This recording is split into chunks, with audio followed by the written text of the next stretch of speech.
Deus nos abençoe. Olha aí, minha gente, estamos de volta. Deus tem tido misericórdia a cada semana. A sua graça tem estado sobre nós. E hoje, de uma maneira muito especial, nós temos aqui pessoas queridas na mesa que até o momento não tinham estado aqui. É o caso da pastora Isabel, minha querida esposa. O Lucas está viajando e eu falei, Isabel, você vai estar conosco lá. Tô sem boné, né? O Lucas é o boné. Tô sem boné, mas vou tentar não fazer feio. Deus abençoe você. Compondo a nossa mesa, um pastor querido, pastor Xavier, pastor da nossa igreja missionária evangélica Maranata, lá de Irajá. Casado, muito bem casado. Olha só o sorriso bonito desse homem. Rose. Verdade. Amém. Deus abençoe vocês, é um prazer estar aqui e, como a Isabel falou, não quero decepcionar. Não vai, se Deus quiser. E o nosso convidado especial, amém, que muito nos honra hoje com a sua presença aqui, o nosso querido Jorge Luiz Félix, membro de nossa igreja lá de Irajá, casado com a Ana Cristina. Tem uma história linda de bênção, de libertação. Mais conhecido como Jorjão. Jorjão do Pandeiro? Não. Não, da Labareda. Pandeiro, Labareda. Do Labareda, porque o Labareda, a gente vai falar sobre o Labareda. O que é isso, pastor? O Labareda é um conjunto musical, onde o nosso querido faz parte. Amém? Você é o fundador desse grupo? Sou fundador e o líder, né, do grupo. Do grupo Labareda, graças a Deus. Mas vamos lá para o início. Vamos lá para o início, porque hoje você está na bênção. Está remando em mar esplêndido, você está entendendo? Sem problemas. Graças a Deus, a mão do Senhor tem estado sobre a sua vida. Tudo tem dado certo no nome de Jesus, mas nem sempre foi assim. Mas eu já vou falar para você que está assistindo. Corre aí, já compartilha com seus amigos, não vai deixar, né? Vai perder. Compartilha, curte, vê aí nas plataformas e vamos em frente. Conta pra gente, Jorjão, como é que foi esse início? Como foi como era a sua história antes de você ter um encontro com Jesus? Não é? Você é filho de quem? E aonde morava, nasceu no Rio de Janeiro, em outro estado. Conta pra gente. Conta a sua história. Olha, pastor Ari, pastora Isabel, pastor Xavier. Na verdade, eu sou oriundo que hoje chama de comunidade. Mas na minha época chamava morro mesmo, né? Era morro. Os morros eram conhecidos por morro. Hoje tem um nome de comunidade. Então, eu sou oriundo da comunidade do Andaraí. Morro do Andaraí. Nasci do Hospital do Andaraí, que é próximo da comunidade do Andaraí. E fui nascido e criado na comunidade do Andaraí. Assim, venho de uma família simples.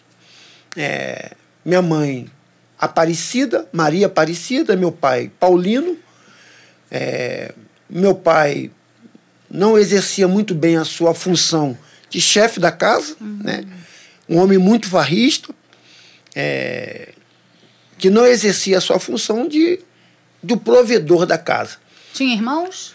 Tinha uma irmã mais velha, Valéria, e meu pai trabalhava numa empresa chamada Beira Alta. Então vocês eram quantos em casa? Filhos? Em casa éramos meu pai, minha mãe e minha irmã, éramos quatro. Quatro. São um casal, mais 2 filhos. E depois, mais tarde, minha mãe teve uma outra menina, a Cláudia. Mas éramos 4. E meu pai, assim, trabalhava nessa empresa Beira Alta. Beira Alta era uma azeite. Beira Alta. Tinha até ali próximo na Brasil, tinha um porcão ali, um restaurante porcão. Essa empresa era localizada ali naquele lugar, na Avenida Brasil. Mas quando ele ia se aproximando do dia dele receber o pagamento, ele virava ninja. É mesmo? Como assim? Jogava fumacinha e sumia do mal. Aí ficava 3, 4, 5 dias sem aparecer em casa. Meu Deus. Que coisa, Dinheiro no bolso. Pagamento no bolso e sumia. Sua mãe. E minha mãe é que tinha que segurar toda a barra da casa. Sim. Né? E aí, como ela fazia isso? Eu não trabalhava, minha irmã também, na época, também não trabalhava, e ela tinha que fazer isso lavando roupa para fora, trabalhava na casa das madame para poder trazer o sustento para dentro de casa. Uma vida dura, Uma né? vida Difícil. muito dura. Verdade. Né? Então, esse era o cenário que nós estávamos vivendo, dentro de uma comunidade, né, onde minha mãe tinha que fazer todo esse sacrifício para sustento. Seus pais já são falecidos? Meus pais faleceram. Já há né? muitos anos? Já tem bastantes anos. Já tem mais ou menos uns 20 anos já. Que meus Essa pais época que você faleceram. está falando, você tinha que idade, mais ou menos? Eu Você tinha aproximadamente uns...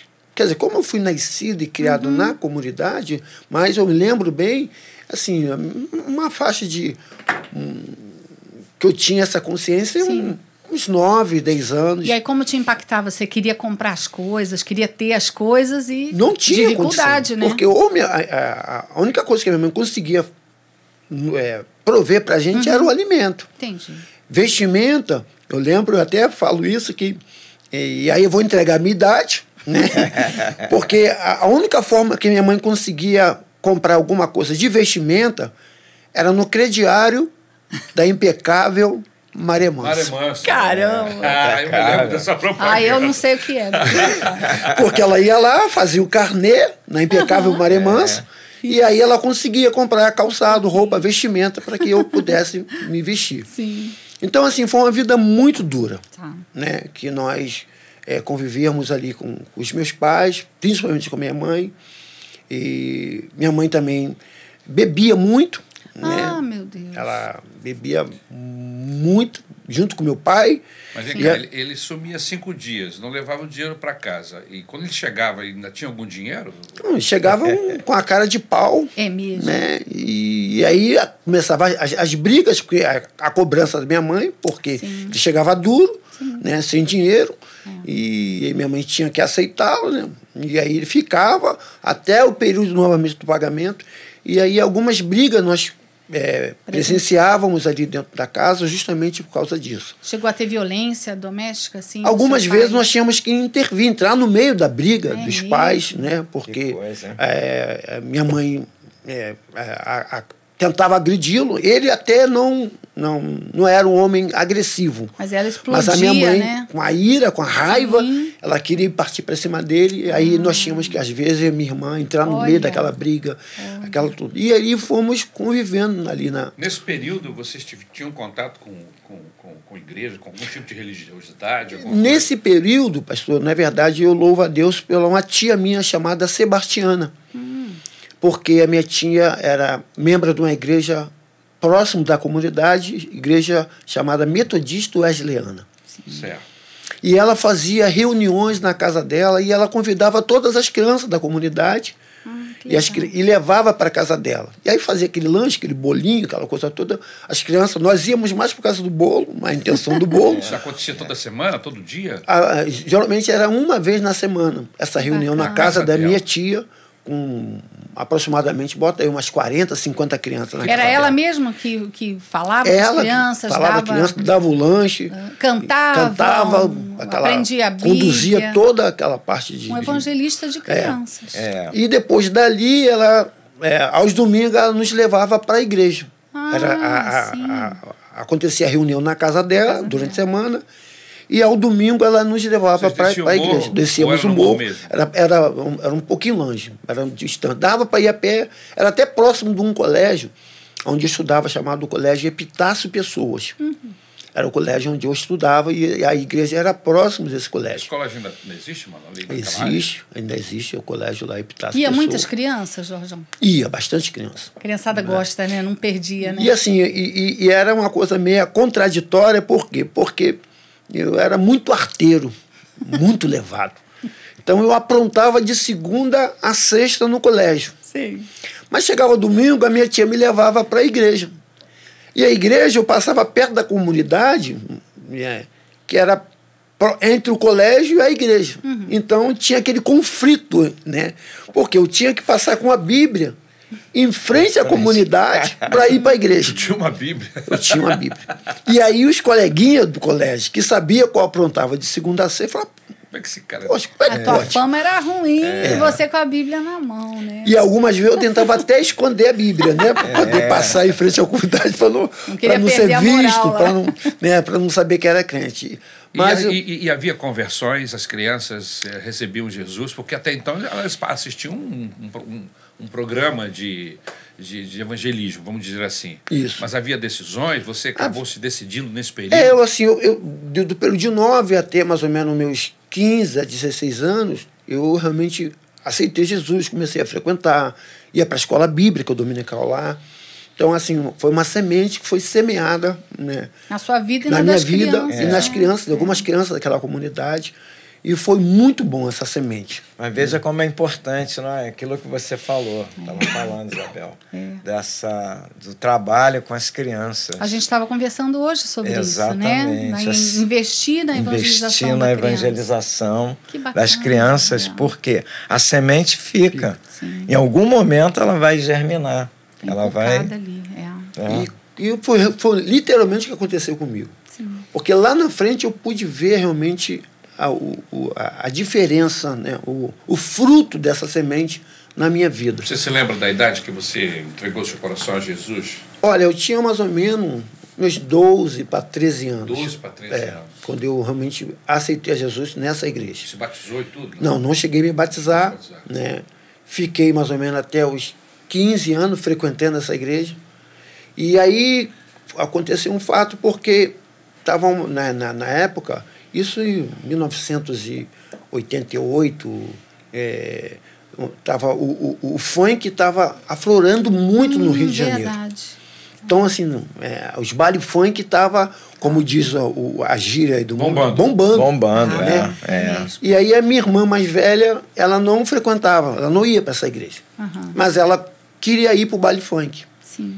Mas minha mãe não deixava ela ir. A Valéria, né? A Valéria. Eu conheci a Valéria. O pastor conheceu. Então, minha mãe me falava, para você ir, o teu irmão tem que ir com você. E aí foi a primeira vez que eu fui na minha vida num baile funk. Mesmo estando na igreja, você acabei indo para o baile funk para fazer companhia à minha irmã. Porque já viu aquela pressão de irmão mais velho em cima do mais novo? Ó, minha mãe falou, você tem que ir comigo, mano. E aí eu, para atender um pedido da minha irmã, fui a esse baile funk. E também a gente não pode negar que o movimento era muito forte, né? Começou muito forte. Era uma novidade. Novidade. E a batida, né? Aquele ritmo. E assim, era um avalanche, porque praticamente a comunidade descia toda para esse baile funk. É verdade. Porque esse baile funk ele ficava concentrado, e até hoje, num clube chamado Renascença Clube, que é ali na Maxwell. Eu conheço. E ali é um ponto assim estratégico, porque esse clube ele fica praticamente localizado ali no centro de várias comunidades em volta do Andaraí. E era famoso por causa do futebol de salão, nessa época também no auge. Futebol, tu jogava lá, Xavier? Joguei muito lá, no Maxwell. Então, assim, era um clube bastante famoso. No Renascença. E aí o que acontece? Ali tinha as comunidades em volta do Andaraí. O Morro do Borel, a Casa Branca, aí a Morro da Formiga, um pouco mais abaixo, Morro do Salgueiro. Do outro lado, do lado da Vila Isabel, aí vinha Morro do Macaco, Pau da Bandeira, aí vinha Grajal Jacarepaguá, e ali que hoje eles chamam de Complexo do Andaraí, que era Andaraí, Caçapava, Saviana, Divinéia. Então, imagine todas essas comunidades concentradas onde? Nesse baile funk. Então, era um acúmulo, assim, era uma explosão de gente dentro daquele baile funk. Agora, você estava inserido na igreja em alguma coisa? Ou você só frequentava? Não, só frequentava. Não tinha nenhuma responsabilidade na igreja. Era, assim, praticamente membro, né? Então, a primeira vez que você foi no baile foi a convite, um convite meio que, né? Não, uma pressão, né? Da imposição da irmã. Você foi para fazer companhia, dar uma proteção na irmã. E partindo daí, você começou a se distanciar da igreja? Eu digo que a minha ida àquele baile funk realmente foi assim uma péssima escolha que eu fiz para minha vida. que a nossa vida ela é baseada em escolhas, né? É verdade. Nem sempre a gente faz escolha certa. Verdade. Tem escolhas da nossa vida que são escolhas erradas. E essa eu posso dizer, afirmar, que foi uma escolha errada. Porque depois desse dia que eu fui nesse baile funk, eu nunca mais fui para a igreja. É mesmo? Por quê? É. Porque Foi um dia só? E aí me viciei ao baile Que funk. nem crack, né? Crack diz que é uma vez só e você fica preso. Você já fica preso. Porque eu cheguei ali e vi aquela... Assim, porque ali eu vi uma alegria que a Bíblia diz que é uma alegria passageira, momentânea. Mas ali era uma coisa que eu nunca tinha. Mas era forte, é forte, né? Aquela dança, aquele movimento ali. E aí eu falei, não. Aí praticamente me viciei. Você, nesse período que ele está falando aí, você já estava na igreja. Já estava. Na igreja, mas você teve também uma infância, não digo, mas uma juventude.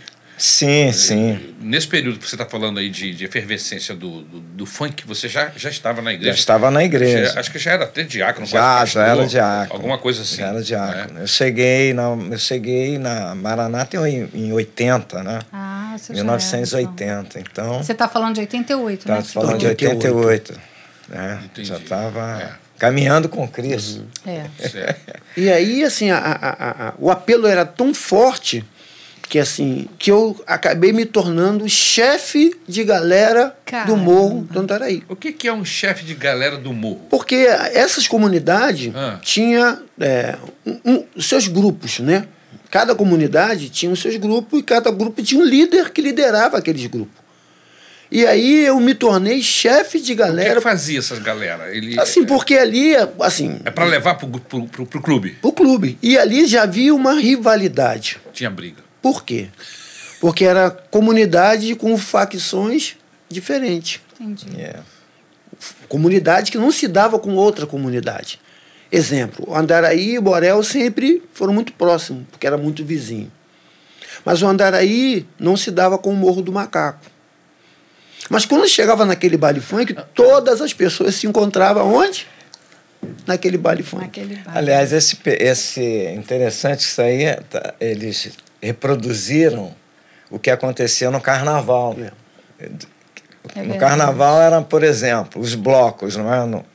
Os blocos eram fortes. Aí tinha a rivalidade entre o Cacique de Ramos e o Bafo da Onça, que era ali no Estácio. Então, eles tipo as torcidas hoje, que eles se encontravam para brigar. É um troço doido, né? E aí esse evento aí, essa questão do funk, ele veio copiando mais ou menos esse formato, né? Esse formato. E você ficou assim meio que poderoso, né? De repente você ali começou a ser líder daquela galera que você falou, né? E assim, acontecia assim, como o pastor Xavier falou, algumas brigas pontuais dentro daquele clube. Porque determinadas tipos de música que eram tocadas, assim, mexia tanto. Meio que acendia a galera. Né? E aí começava aquele... E a briga era paulada mesmo? Briga mesmo. Caía que no os braço. segurança do clube não conseguiam apartar. Caramba. Devido à quantidade. Saía gente machucada. Imagine, assim, vamos supor mais ou menos umas 500 pessoas dentro de um espaço. Nossa, E cada um tinha o seu cantinho. O Andaraí ficava concentrado num lugar, aí a outra, a formiga no outro lugar. Mas, e assim, quando passava aqueles trenzinhos, né, que eles chamavam trenzinho, que aí passava próximo da onde a outra comunidade estava, aí era Aí era uma reação em cadeia, todo mundo aí. Era o sinal, né? E aí essa briga que às vezes ocorria dentro do clube começou a se estender para fora do clube. Por quê? Porque algumas dessas comunidades, desses rapazes, eles começaram a ir armados para esperar a outra comunidade para poder se vingar lá fora. Aí foi ficando mais sério. Aí começou a ter morte após o baile funk. E aí Deus já começou a me guardar, porque eu participava de algumas reuniões, tinha uma reunião com todos os líderes da comunidade para tentar amenizar um pouco, né, para não ter briga. Mas mesmo assim, era... Caramba. Agora, dessa condição de líder, de chefe de galera, vamos dizer assim, para o envolvimento com o tráfico em si, não demorou muito. Não demorou muito. Por quê, pastor? Por causa dessa rivalidade que começou a ter. Por quê? Os jovens que iam para lá e às vezes apanhavam, né, dentro do baile funk, ele queria se vingar. E aí ele chegava na comunidade e dizia, poxa, o pessoal lá do Andaraí me bateram. O que o cara fazia, dava uma arma nele e mandava ele se vingar, porque era comunidades rivais, uma com a outra. Olha. E aí eu comecei a correr risco de vida por ser o líder da comunidade onde eu morava.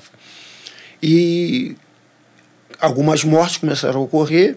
A sua irmã continuava indo? Minha Ou irmã ela continuou continuou frequentando, porque assim, na verdade, a gente não via esse perigo. As pessoas falavam. Era um entretenimento que vocês tinham, né? A diversão ali, né? E interessante que a gente assim, não ficava apenas no Renascença Clube. Nós íamos aonde tinha baile funk, nós íamos. Sindicato do Fumageiro, Clube Magnata, Mackenzie. E essa galera ia toda. Essa galera, aonde tinha baile funk, eu falava, vai ter baile funk Mackenzie, aqui no Meia. Todo mundo para lá. Aquela galera ia para lá. Magnata, lá em Jacaré. Então, assim, a gente começamos a ir atrás, aonde tinha baile funk, nós estávamos indo frequentar. Entendi. E alguns desses jovens que frequentavam esse baile funk, alguns deles começaram a entrar para o tráfico de droga. Mas como é que foi? Era ofertaram para vocês? Ofertavam para os jovens alguma coisa? Como é que você ia para lá para dançar, para se divertir. Porque daí, assim, havia dança, mas havia... Corria droga lá? No meio do baile funk? Algumas de droga, sim. Assim, não tão visíveis, né? Mas no banheiro tinha uma pessoa que se drogava dentro do banheiro. Que tipo de droga? Né? Mais cocaína, porque a maconha, ele tem que acender e dar cheiro. Né? Então, aquele aroma da maconha, assim... Denuncia que tem uma pessoa fumando maconha. Mas a cocaína, a pessoa entra com a cocaína do banheiro, ela cheira, ninguém viu e deu. Você chegou a conhecer uma tal de Beato Salu? Beato Salu? Beato Salu. Vocês que é o nome de uma maconha que tinha aí? Eu ouvi aqui nessa mesa aí, as pessoas passaram por aqui, entendeu? Essa eu não cheguei. Não. Assim, na nossa época, nós fomos a maconha da latinha, né? A maconha da latinha era uma maconha na época muito famosa, que era lá da Ilha do Governador. Porque também tinha isso, né? Tinha pura, né? Tinha a maconha que era pura. E aí as pessoas iam atrás aonde tinha uma maconha boa, né? Então tinha essa maconha da latinha na ilha. E aí foi quando, assim, esses jovens começaram a entrar, que eram nascidos e criados comigo ali, convivíamos com... E aí começaram a fazer o convite para mim. Porque do baile funk, eu fui convidado para me tornar diretor de bateria da escola de samba. Porque aí já foi pro samba. Do funk, aí fui pro samba. Né? E aí me tornei diretor de bateria. Porque eu era uma pessoa que tinha uma influência muito grande na comunidade. Mas pelo tamanho. Como diretor de bateria, você tinha envolvimento com tráfico ainda? Assim, eu não tinha envolvimento direto, mas indiretamente tinha. Por quê? O diretor de bateria, ele é praticamente interligado ao tráfico. Entendi, mas só um minutinho, antes de você se tornar o diretor de bateria, você viveu um tempo envolvido com tráfico, não é isso? Na verdade, quando eu estava no funk, eu não tinha envolvimento no tráfico. Sim. Eu tinha conhecidos, né, amigos, entre aspas, que eram do tráfico. Então, como que aconteceu essa transição, vamos dizer assim, do que você foi introduzido no tráfico? Então, aí que acontece? Eu comecei a participar das embalações. A Bíblia não diz que um abismo chama outro abismo. Então, eu estava no funk, amigos, entre aspas, no tráfico, e aí esses amigos começaram a me convidar para participar da embalação, onde era embalada as drogas para ser vendida na boca de fumo. Sendo que nesse período eu trabalhava numa empresa no centro da cidade, eu como office boy. Você tinha emprego? Eu tinha emprego direitinho. Sua vida, assim, aparentemente normal. E aí eu participava de uma embalação, onde eu passava mais ou menos 3 ou 4 horas embalando as drogas que era ser vendida na boca Ganhava de alguma Você- coisa? ganhava? Como é que é? E aí, quem usava droga, Ah. o pagamento era com cocaína, para Certo. poder É. sustentar o seu vício. Como eu não usava droga nenhuma, o meu pagamento era em dinheiro.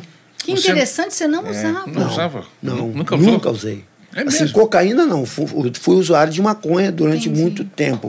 Tá. Mas cocaína eu nunca nem experimentei. É mesmo, você não queria, não? Nunca. Não sei nem que gosto que tem. Cheiro. Você Não, via não. as pessoas que usavam, isso te assustava? Você. Porque, assim, na verdade, eu via com o que a cocaína, te a inspirava reação que ela curiosidade, trazia a nas reação. pessoas, né? Como as pessoas ficavam após o uso da cocaína. Entendi. Então eu falo, pô, isso aí eu não quero para minha vida. Interessante. Cigarro também, eu nunca fui de fumar. Cigarro, bebida alcoólica também. Eu me viciei realmente na maconha. Na maconha. E aí, assim, como eu recebia o meu pagamento Em dinheiro. em dinheiro, e esse dinheiro que eu recebia durante 2, 3 horas que eu passava ali embalando as drogas, era o triplo que eu ganhava trabalhando office boy. Aí te pegou. Aí eu falei, poxa, É. a conta não fecha. Exato. Eu tenho que trabalhar um mês para ganhar um salário. Eu vou ali em 2 horas, eu ganho o triplo que eu ganho para trabalhar no É uma centro da cidade. sedução, é uma sedução muito Aí eu forte, comecei a né? participar em várias embalações, porque como eu era, assim, tinha um acesso muito grande às pessoas do tráfico, eles me chamavam, ó, hoje a embalação é do fulano. Hoje São vários... são vários, porque são vários, ali no Andaraí eram praticamente 3 ou 4 donos, cada um responsável pelo movimento. Então tinha um movimento, cara, o dono da cocaína de 1.000, tinha o outro que era de 500, de 300. Então cada dono era O responsável. que é isso? 1.500, 300? É o valor. O valor. Ah, o valor. Entendeu? Eu botei um valor assim, mais ou menos. Tinha a cocaína na minha época, de R$5, R$10, Isso. R$20 Isso depende e R$50. Isso tem a ver com a quantidade, qualidade? né? Quantidade. A quantidade, não a qualidade. É. R$5 era aquilo que a pessoa tinha que comprar 3, 4 para poder tentar satisfazer. A de 10 já era mais ou menos, e a de 50 era o valor maior, era que eles falavam que era muito mais servido. Então são vários donos. E eu tinha acesso, eu transitava no meio. Você Certo. era bem relacionado. É um cara bonzão, entendeu? Amigão. Amigo, todo mundo. Já era Fechamento. grandão? Você já era Fechamento. grandão? Grandão. Fechamento entendeu? com a rapaziada. E aí eles queriam que eu migrasse para o tráfico. Cara. Eu realmente entrasse para o tráfico. Aí, Você conquistou o respeito do pessoal aí. Respeito. Credibilidade. E aí eu tinha um contraponto que era a minha mãe, né? Pois. Porque quando eu olhava para minha mãe, eu falei, não, cara, eu não posso dar essa decepção para minha mãe. E a sua mãe era Porque contra isso? Minha mãe era totalmente Ela sabia que você estava envolvido com isso? Não sabia. Porque na época, assim, eu e a Cristina, nós estamos juntos. Meu filho vai fazer 35 anos. Cristina é a sua A esposa. minha esposa. Nós estamos juntos desde a época de colégio. Eu comecei a namorar a Cristina, ela tinha 14 anos de idade. Nossa. Né? Então, assim, ela estudava no Adolescente. colégio, né? E aí fui pedir para namorar em casa, então... E Ela aí, acompanhou esse processo todo aí? todo. Jorjão, você era um rapaz respeitoso. Foi lá pedir Eu namoro. pedi para namorar em casa. Olha só. A avó dela, que a Cristina não morava com a minha sogra, que é a Aninha, né? Ela morava com a avó. A avó foi um pouco... Exigente. não, ela foi resistente, né? Resistente. Porque os meus tios tinham uma fama muito grande na comunidade. É? De homens que gostavam de bater em mulher. Violento. Então, violentos. Aí E aí ela ficou a avó receosa. dela falou, olha, você vai namorar esse rapaz? Olha a fama da família desse rapaz. Cara. Então a avó dela não queria. Aí a gente começamos a namorar escondido, mas aí depois não teve jeito. Eu fui na casa dela para pedir para namorar em casa e ela acabou autorizando. E aí depois desse namoro, né, sem Jesus, né, e aí trabalhando nessa empresa, e ela acabou engravidando. Fazendo biscate lá, Fazendo fazendo as biscate, embalagens. Fazendo biscate. E aí Ela engravidou. engravidou, aí a avó dela foi e botou ela para fora de casa. Ah, rapaz. Aí eu fui conversar com a minha mãe, com meus pais, para deixar ela ir morar comigo na casa dos meus pais. Aí meus pais autorizaram, e nós começamos a construir a casa em cima da casa da minha mãe. Foi quando minha mãe começou a perceber, porque uma pessoa que trabalha, office boy, onde arrumou dinheiro para construir uma casa? Aí minha mãe começou a... Caminhão de tijolo chegando, cimento.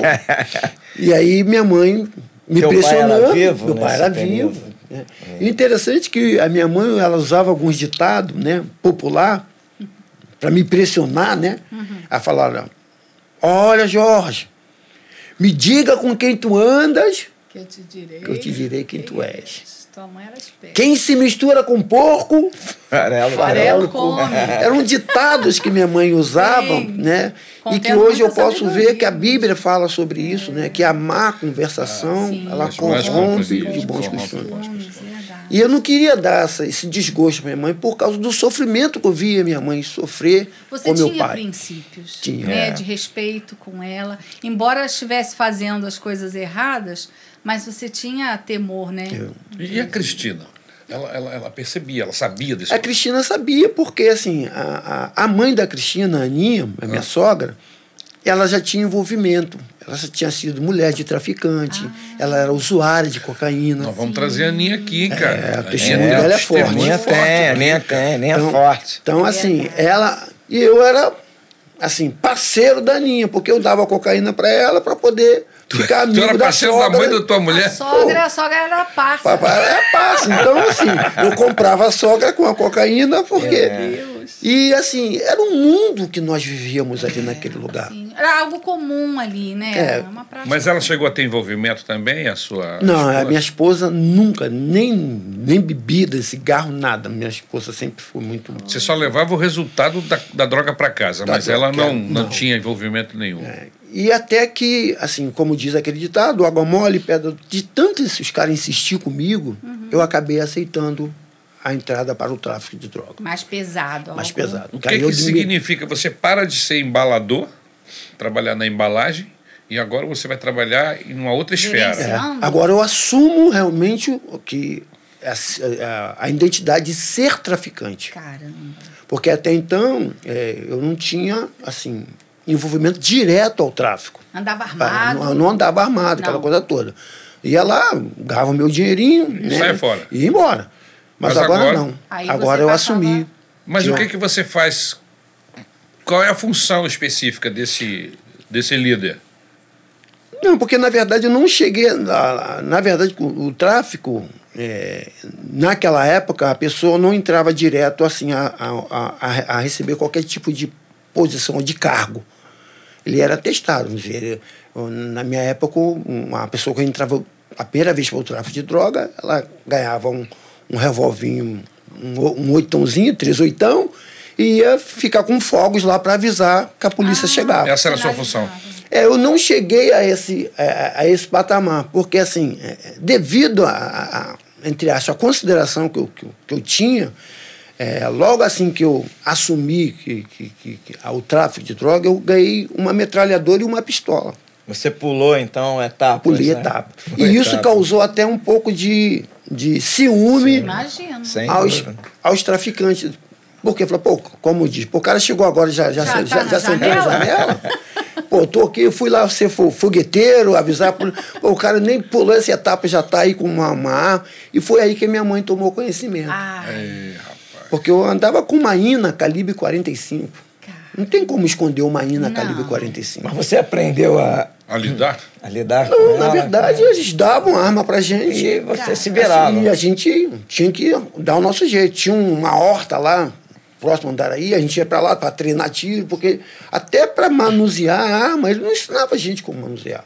Você ficava se sentindo muito poderoso com aquela arma, Ente- exibido? Porque, aí, infelizmente, né? isso traz esse tipo de poder. É assim, Pô, né? agora eu sou o cara. Esse que é atrativo, né? Pô, até Esse então é era um João Ninguém aqui na Você comunidade. acredita que tem muito poder, que ninguém Respeitado pelos é, outros. Claro. Não só nessa questão do respeito, mas também de atrair as meninas, né? Não é? Muito. Você passa a ser o centro da atenção da comunidade. Porque a comunidade começa a ver você com outros olhos. E aí começa as pessoas te procurar para te pedir dinheiro. Entendeu? Pedir Aí você ajuda, já né? pedir ajuda. Aí você ajuda um aqui.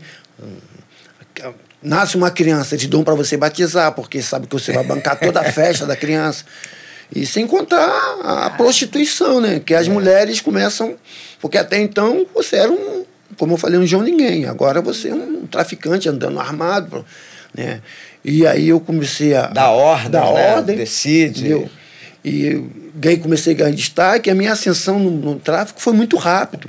Rapidamente eu cheguei a subgerente. Olha. Né? E de subgerente não demorou muito, eu cheguei a gerente da O que faz um subgerente e o que faz um gerente? O gerente é aquele que é abaixo do dono da boca de fumo. É uma hierarquia. Existe o dono da boca de fumo, é o que manda, e abaixo dele tem um subgerente, o gerente. Essa droga chega de algum lugar, vai para através do dono. Isso? Tem um matuto, né? Que é uma pessoa de fora que leva essa droga à comunidade. Isso. E aí vende para o dono. O dono. O dono pega a droga e dá na mão do gerente, porque é ele que vai administrar. Vai fazer a distribuição. É ele que vai levar para a embalação, lá ele vai embalar. E esse dono dá para o subgerente que vai levar ele que vai guardar essa droga. O subgerente é que guarda a droga. Que guarda a droga. E eu comecei a guardar justamente a droga. Quem é que leva as pessoas vão lá comprar?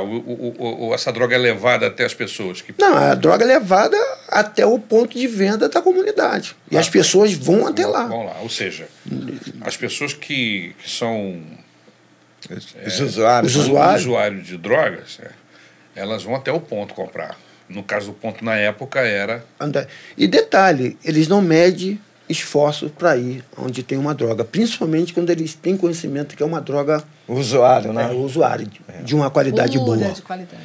E o Andaraí, eles prezavam sobre isso, porque havia muitas drogas que eram misturadas.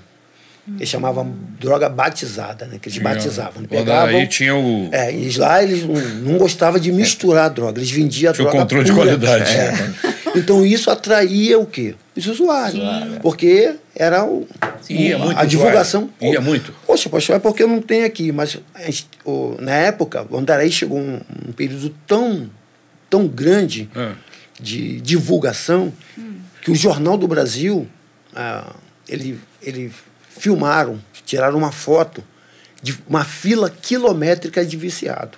É mesmo? Olha, sem exagero nenhum, devia ter por baixo aí. Por quê? O Andaraí chegou um período tão crítico que a boca de fumo tinha que fechar as portas. Em que sentido? Ela funcionava de 6 horas da noite até 5 horas da manhã. Só à noite. Por quê? Porque durante o dia a polícia batia. Né? Então era muita prisão, muito prejuízo. E aí nós chegamos a um consenso que era melhor, então, para não perder a arma, perder drogas, fechar a boca de fumo durante o dia. E só abria às 5 horas da noite, porque é o horário que já estava escurecendo. Porque a hora que está escuro, aí quem dominava eram os traficantes. Os policiais tinham que ir embora, quando tinha alguma batida, eles ficavam até 4 horas no máximo. Dava 4 horas da tarde, eles, quem sabia quando ia escurecendo, aí o morro... Ficava até mais complicado para combater no escuro, né? Não tinha como. E aí a boca de fumo abria 6 horas da noite. Olha, devia ter mais ou menos, sem exagero nenhum, umas 700, 800 pessoas esperando a boca de fumo abrir. É mesmo? Então era uma fila indiana, assim, eu tenho essa foto guardada. Gente de todo tipo? Todo tipo de pessoa. Toda classe social. Porque não era a galera do morro. A galera do morro tinha acesso ao que queria. Eram pessoas que vinham de fora, de longe, para comprar droga ali, naquele lugar. O que alimenta, né? O que alimenta o tráfico. A ponto de, às vezes, nós saíamos para embalar 1 quilo de cocaína, e aí abria o movimento, abria a boca de fumo. Aquele 1 quilo de cocaína acabava, que a gente tinha que sair às pressas para embalar mais 1 quilo. Então, era assim, era muito dinheiro. Né? E isso era uma coisa que atraiu o quê? Os jovens da comunidade. Porque os jovens olhavam para os traficantes, que é assim, os traficantes tudo bem vestidos, roupa de marca, né? Cordão de ouro, moto, carro. Isso então, seduz, assim, os jovens, os adolescentes olhavam para a gente e via a gente como um super-herói. Quero ser esse cara. Agora, Jorge, nesse período, o traficante ele se preocupava somente com a venda das drogas. Ele não cometia assaltos, essas coisas. Como é que rolava isso? Mudou muito a visão do tráfico de 80, 90 para o dia de hoje. Por quê? Havia um respeito. O traficante, ele respeitava a comunidade. Tanto é que eu me lembro que a gente tinha um campinho lá que a gente jogava bola, os traficantes não permitiam, assim, nós tínhamos horário para jogar bola naquele campo. Vamos dizer, o futebol de vocês só podem ir até sábado, 2 horas da tarde. Terminava 2 horas da tarde, a gente não podia ficar ali, porque aí já vinha uma outra remessa de pessoas para jogar bola. E eles não permitiam que a gente ficava ali no meio deles. O traficante que estava fumando seu baseado, se via um morador subindo, ele escondia o baseado. Porque ele respeitava o morador. Ele não fumava o baseado dele na frente do morador. Naquela época era mais difícil. Tinha uma ética até dentro da marginalidade. Ele não andava com arma aparecendo. E no caso, esse grupo de pessoas que eram diferenciados na hora do futebol, né? Eles... Saiu um grupo, o grupo de vocês, e entrava o grupo da comunidade, né? Na verdade, saiu o grupo dos trabalhadores, entre aspas, e entrava o grupo dos traficantes. Ah, tá. Que eram os traficantes que tinham o horário deles para jogar bola. Então, e aí eles não deixavam que a gente ficasse nem para assistir. Que misturasse os grupos. Não, molecada, vambora. A pergunta do pastor foi interessante, porque ele falou assim, que hoje em dia você vê a ação do tráfico no morro, né, na comunidade e fora da comunidade. Com violência. Com violência, né? Nós temos incêndio de ônibus, nós temos assaltos, nós temos uma série de movimentos de violência que é resultado dessa ação nos morros do Rio de Janeiro, né? Naquela época existia esse tipo de coisa, o pessoal só trabalhava com a cocaína em si. O Andaraí, ele sempre só sobrevivia do tráfico. Então, assim, na época da minha sogra ainda tinha os assaltantes de banco, né? Mas foi bem antes. Mas no período em que eu convivia ali com eles, o tráfico só sobrevivia do tráfico. Então não tinha assalto, não tinha roubo. Época que se o ladrão da comunidade, alguém da comunidade roubasse alguma coisa no asfalto e subisse com esse roubo lá para cima, ele era punido. Porque, de uma certa forma, ele estava atraindo a polícia para lá. Porque eles não queriam. Mas, hoje já não existe isso. Não, né? Porque... E até mesmo os comércios locais da comunidade. Eu tive pouco tempo no Andaraí, os comerciantes reclamando dos traficantes locais, que eles estavam assaltando os comerciantes da própria comunidade. Agora, os carros roubados, não tinha esse negócio de carro roubado na comunidade. Os caras ficam por causa disso. Você falou de um abismo, chama outro abismo, que a decadência, o declínio moral vai caindo, vai indo cada vez mais fundo, a ponto de já não existir essa ética mais. É verdade. Agora de respeito, invasão, e eu pego, me aproprio, faço uma violência. Não sei se a gente fala de ética, né? Mas é ética um procedimento. É uma norma, existe uma norma, né? Um procedimento que eles tinham, né? De respeito, tanto é que a gente tinha uma norma lá dizendo tudo pelo certo. Tudo pelo certo. A gente escrevia na pedra lá na comunidade. Certo. Tudo pelo certo. Briga de marido e mulher. Quem está certo? Aí, a gente aqui é tudo pelo certo. Então a gente tinha esse lema entre a gente. E era uma coisa também muito legal, que a maioria dos traficantes era tudo cria da própria comunidade. Que hoje... eram conhecidos, né? Porque as crianças que nasceram ali, todos os moradores conheciam, conviviam, sabiam o nome dos pais. Hoje, assim, alguns traficantes vêm de outras localidades e vai se migrando ali, entendeu? Se apropria. Tá bom. Sua mãe descobriu.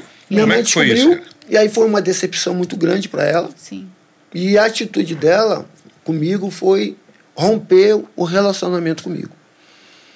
Tá. E eu lembro muito bem as palavras que ela usou para mim. Quando houve esse rompimento, vamos dizer assim, ela já tinha um envolvimento com a igreja, alguma coisa? Não, ainda não. Tanto é que ela chegou para mim, no meu rosto, e disse para mim, a partir de hoje você morreu para mim. Então, a partir de hoje você não é mais meu filho. Eu até entendo que foi uma forma de pressão, assim, a última cartada. Vou pressionar ele para ver se ele cai em si. Se ele volta. Né? Mas a própria Bíblia também nos diz que há caminho que ao homem parece ser bom, mas o final é final de morte. E falando em morte, quantos jovens que conviveram comigo ali, é verdade, que eu vi morrer. Perdeu muitos amigos, né, colegas. Porque às vezes nós estávamos ali, a polícia chegava no cerco E aí matava 2, 3, 4, e Deus me dava livramento ali, daquele cerco policial. E quando minha mãe viu que ela não conseguiria me tirar, o que ela fez?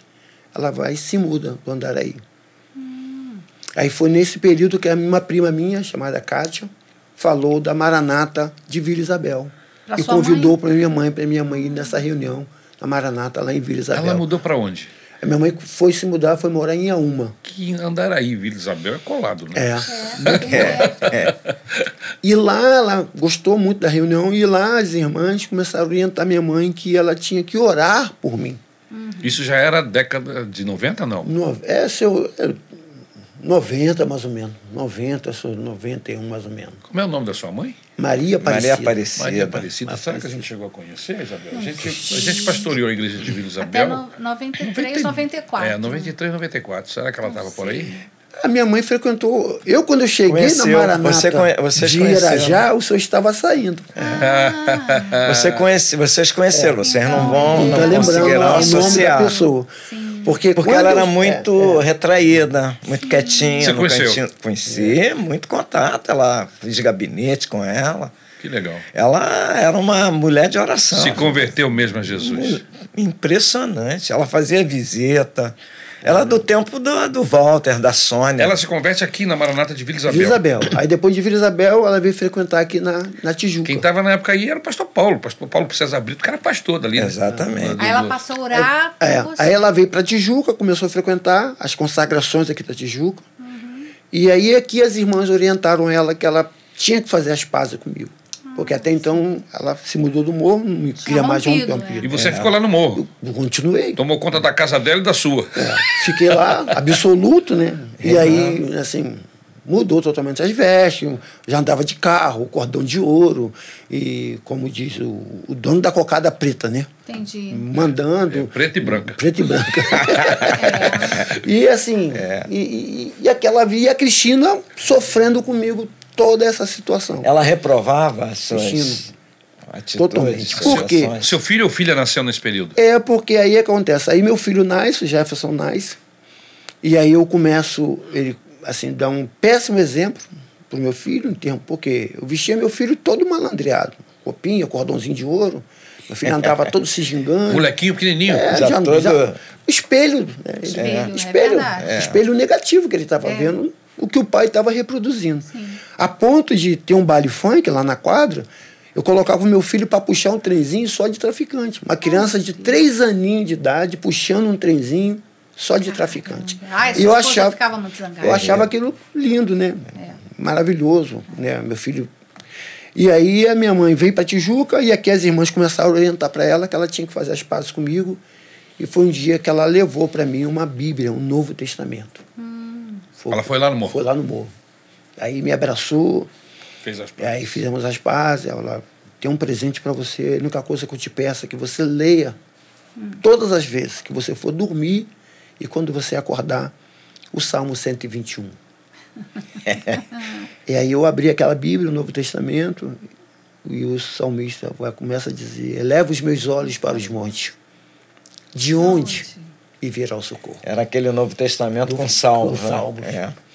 E aí esse salmo termina dizendo: o Senhor te guardará de todo mal, guardará a tua alma, guardará a tua saída e a tua entrada. Interessante, pastores, que interessante. Assim, a gente vê como vale a pena, como o pastor falou, um investimento no filho, no neto, no sobrinho. Isso. E eu tirava aquelas armas, botava do lado, abria a Bíblia e lia. Ia ler. Ia ler aquele salmo. E interessante. Mas você lia só o salmo ou lia o texto? Li o salmo. Comecei primeiro só a ler o que ela tinha me orientado para fazer. Certo. E os rapazes que estavam comigo faziam a mesma coisa. Tirava as armas, tirava boné, e alguns deles tinham até... Porque a maioria dos traficantes naquela época eram devotos daquelas imagens que eram espalhadas na comunidade. Eles achavam que aquelas guias, que aquelas entidades ali, traziam para ele proteção.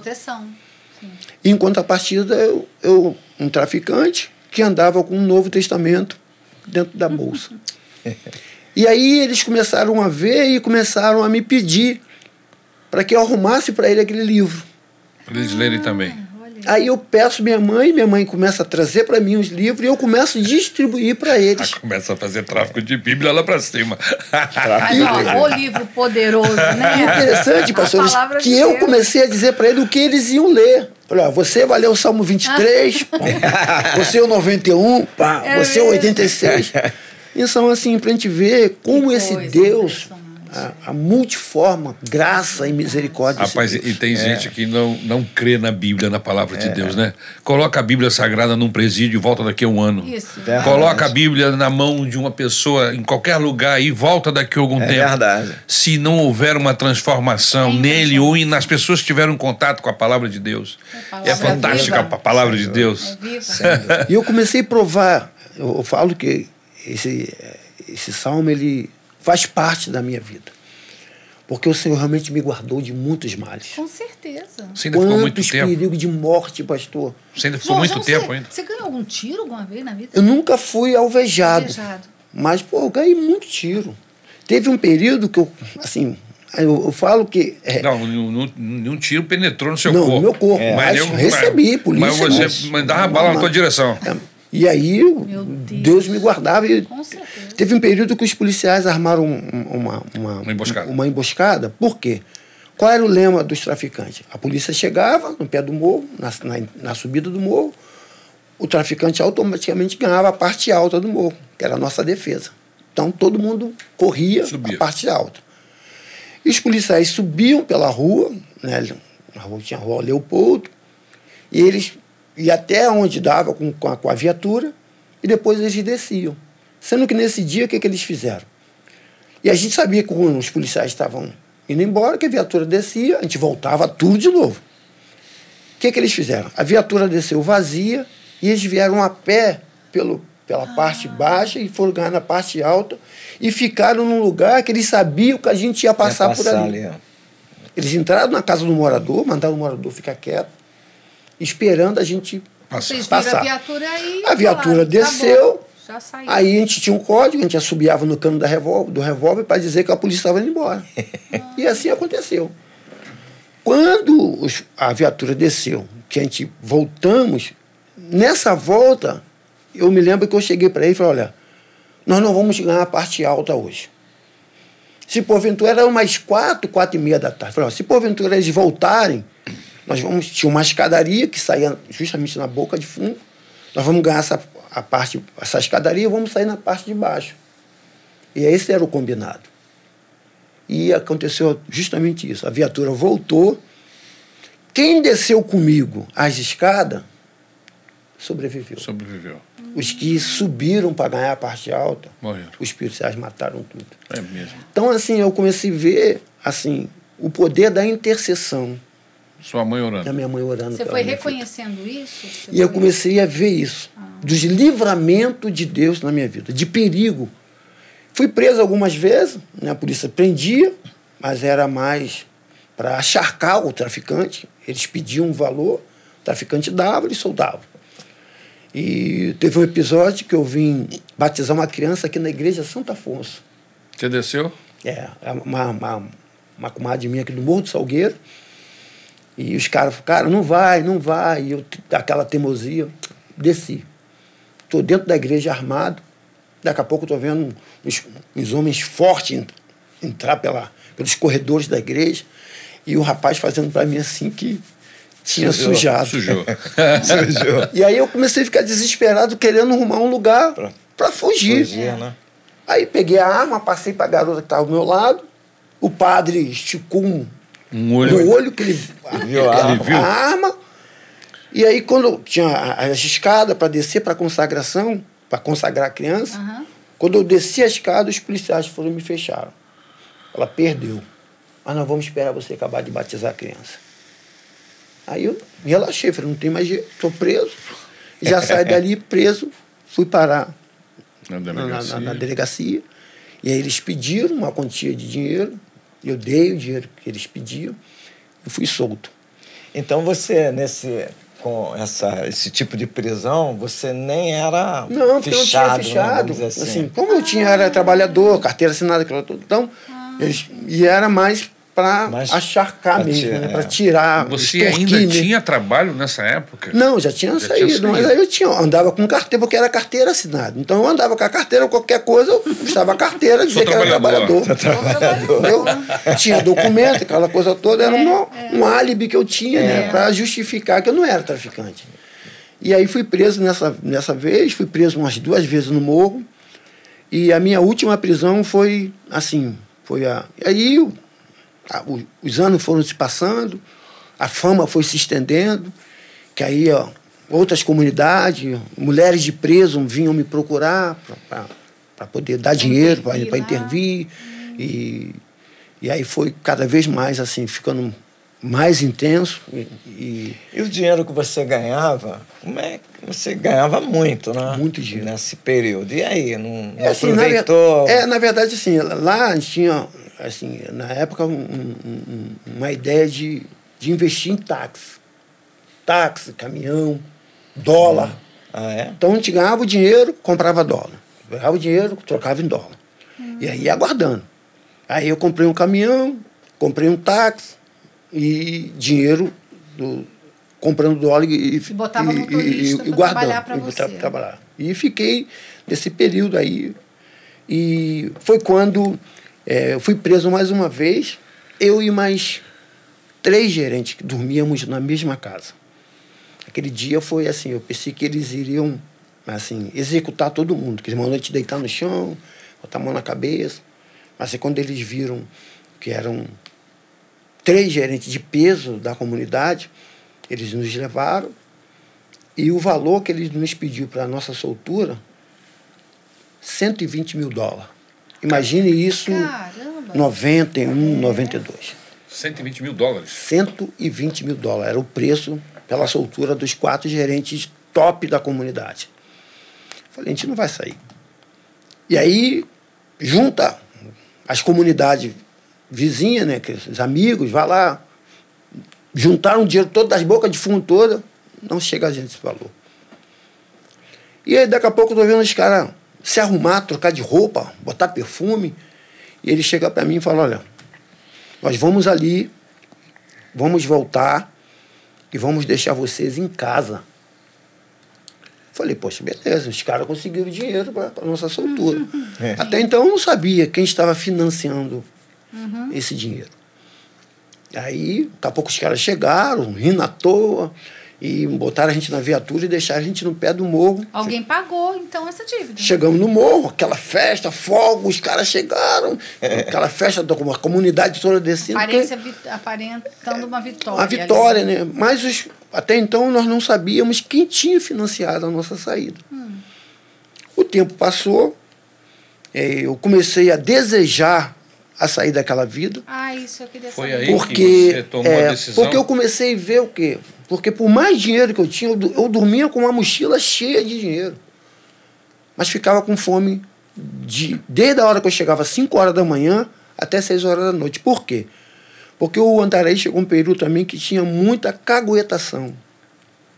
O tal do X9. X9. Não dava para confiar em ninguém. Então você não podia pedir alguém para comprar um lanche para você. Entendi. Porque você corria o risco e acontecia fato como esse, da pessoa, vai lá no Bob's. Aí chegava a embalagem do Bob's. Aí outro dia a polícia chegava lá e prendia o cara. Entendi. Então, assim, a gente tinha que ficar. O morador que deixava a gente dormir na sua casa era um morador simples. Você já não tinha mais a sua casa? Não tinha casa, eu não podia mais. Eu só ia em casa à noite. A Cristina, então, brigava comigo. A sua autonomia. Liberdade total. Roupa.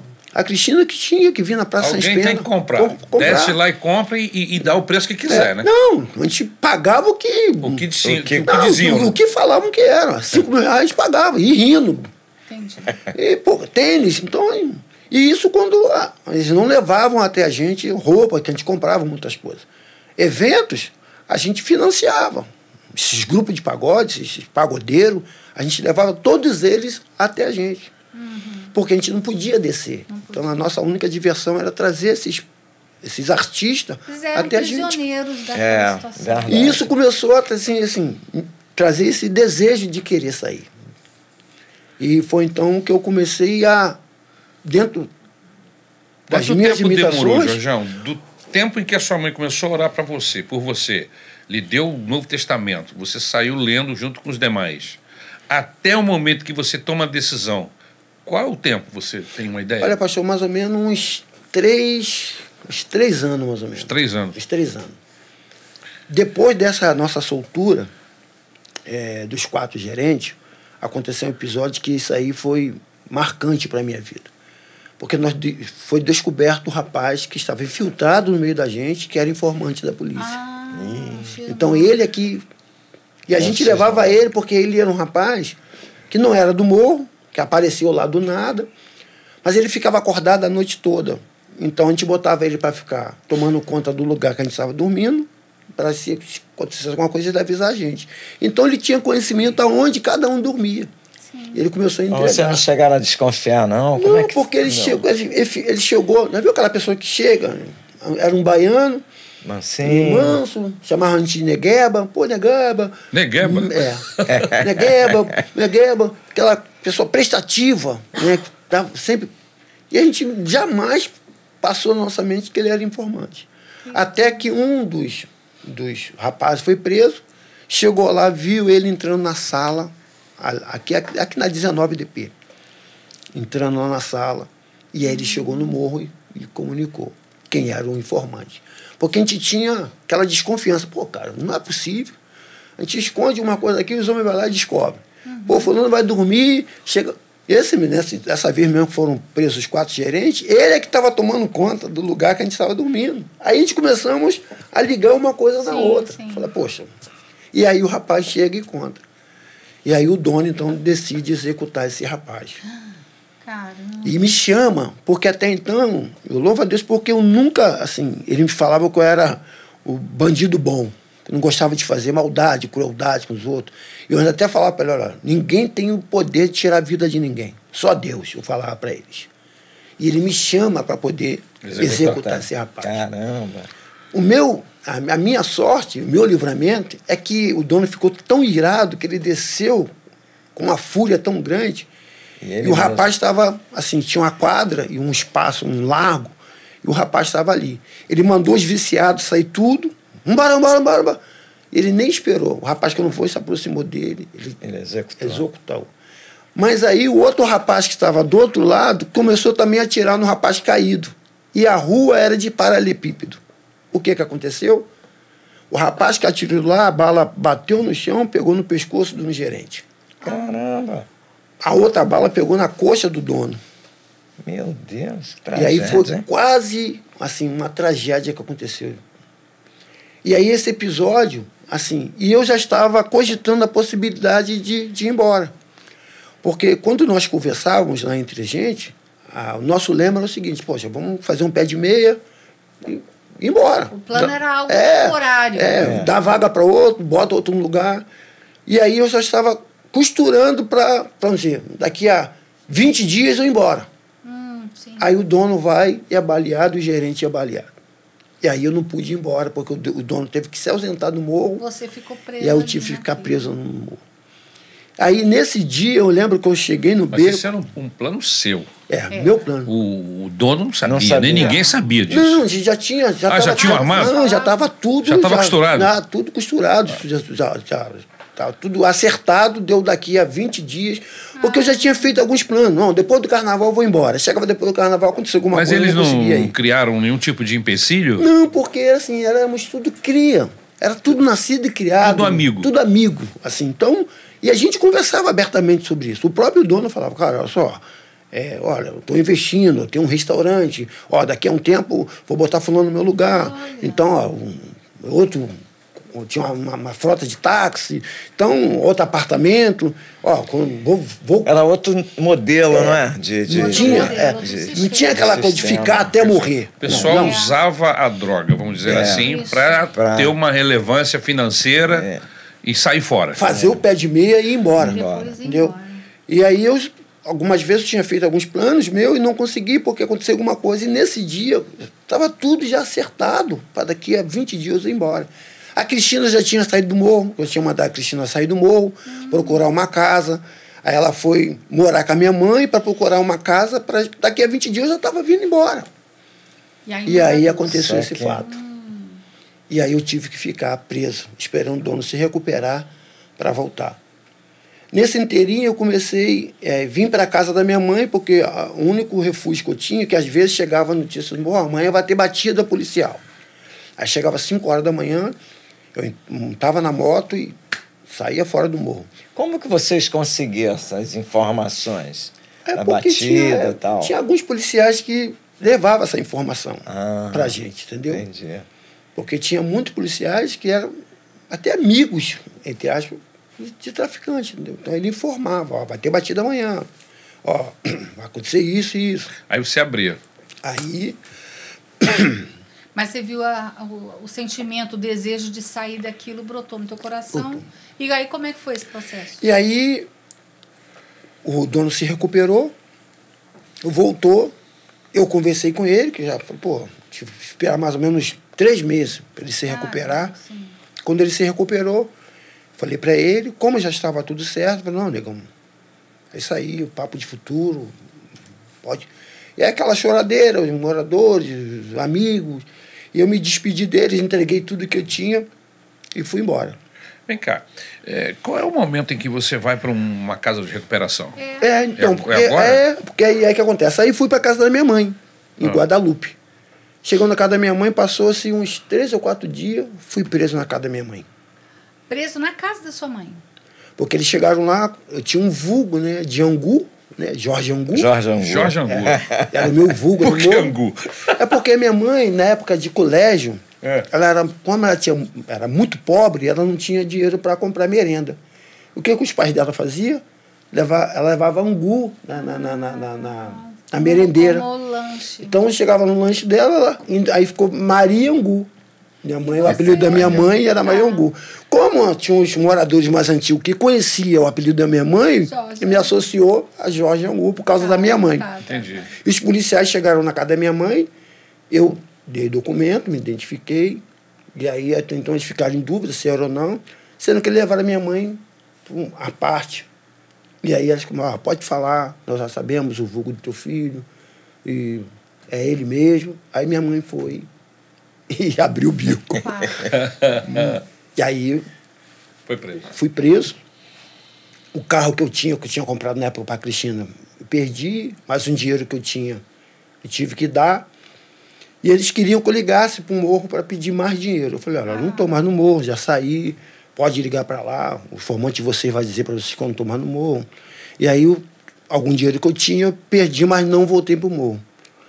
Essa minha tia Sebastiana, que me levou de criança para metodista, me falou de um centro de recuperação chamado Crisameta, Estrada de Madureira, lá em Nova Iguaçu. Isso. Um bairro chamado Marapicu. Exatamente.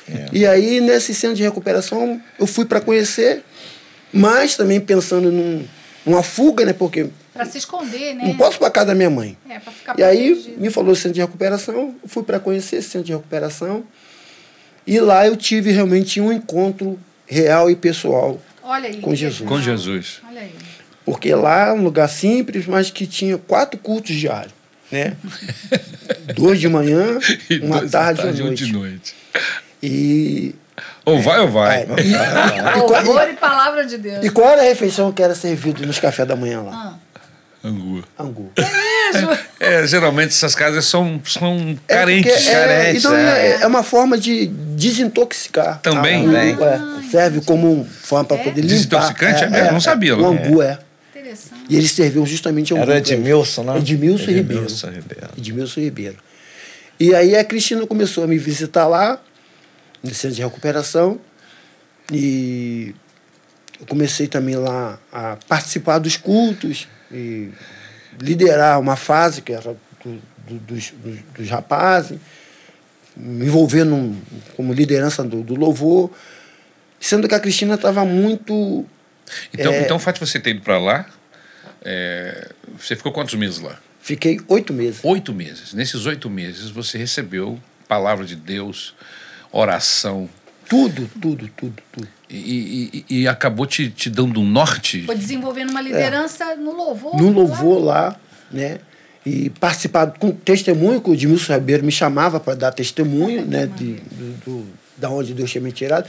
E quantos viciados chegavam lá e falavam, pô, cara, te conheço. Aí. Cara, tu não é estranho. E aí, quando eu dava o testemunho, pô, tá aí, Andaraí, cara. Pô, aquela fila lá, eu tava naquela fila, cara, eu comprei. Olha. E aí, assim, Deus começou a alcançar vidas naquele lugar. Mas a Cristina estava muito resistente ao evangelho. Por quê? A Cristina nunca teve uma experiência com Jesus. E estava muito machucada pelas coisas que eu fiz com ela. Muita prostituição, muita traição, muita briga, muita agressão. Se agredir. E aí o que aconteceu? Ela criou uma resistência. Sendo que ela viu uma oportunidade de vingança. Por quê? Porque lá no morro ela não podia fazer, porque ela ia falar, pô, lá você era cintura grossa, agora aqui você era mais nada. Então agora é minha vez. Tá sem imunidade. Tá sem imunidade. Agora é minha vez de afrontar que esse negócio, tudo que ele fez comigo. E aí eu me lembro que as palavras que Deus colocou nos meus lábios para falar com a minha esposa. Falei, Cristina, você tem todo o direito de não querer saber de Jesus. Mas de Jesus eu não abro mão. E ali eu tive que me posicionar com a minha esposa. Mas por que ela fazia essa ligação, já que o tempo que você estava no morro, você não tinha nada com Jesus, você vivia uma vida louca, vida solta. Agora você está dentro de uma casa de recuperação, recebendo palavra de Deus, com certeza houve mudanças claras no seu comportamento. De atitude, inclusive.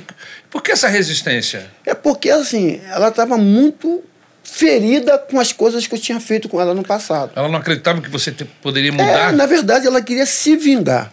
A verdade é essa.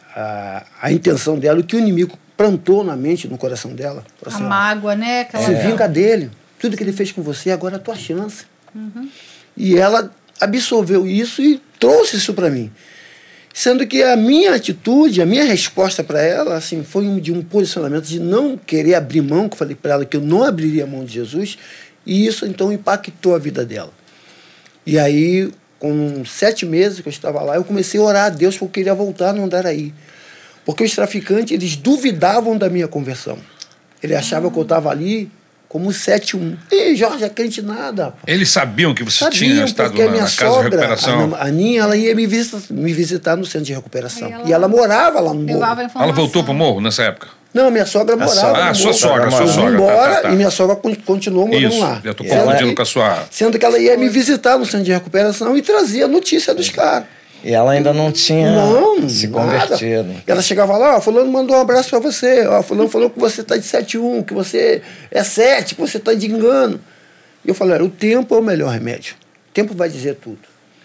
E aí a minha sogra começou também a ser evangelizada, porque ela pegava um ônibus da casa dela, pela Avenida Brasil, quando chegava ali em Lucas, tem um letreiro ali, em Lucas, do Salmo 37. Deixa eu dar um parênteses aqui, que eu estou confuso, de repente pode ser só eu ou alguém também que está nos ouvindo, né? Cristina. A esposa. Não, Cristina é esposa. A esposa, A Aninha, sogra. É a sogra. Sua sogra. Você falou que teve uma época que ela saiu do morro.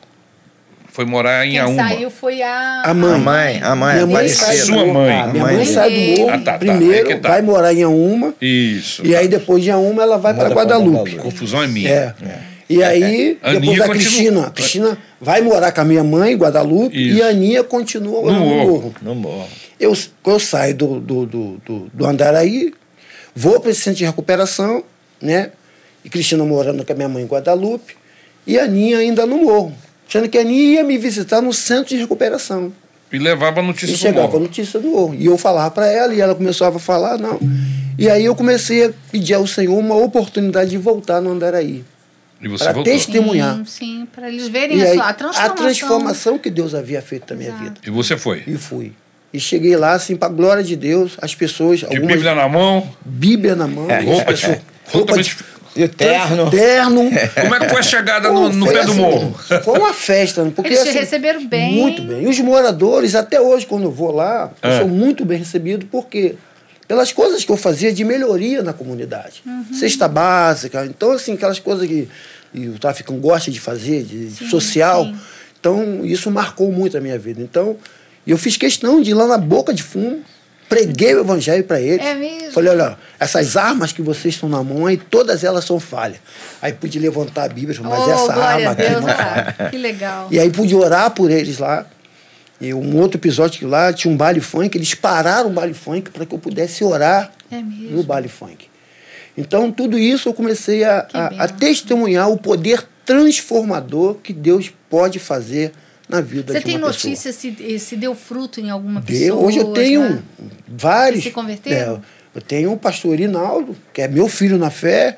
Tenho vários amigos que se converteram, que são pastores, que esse é fruto, né, da minha vida. Desse testemunho. Do meu testemunho. De vida, de transformação. E a tua própria sogra, né? E a minha sogra.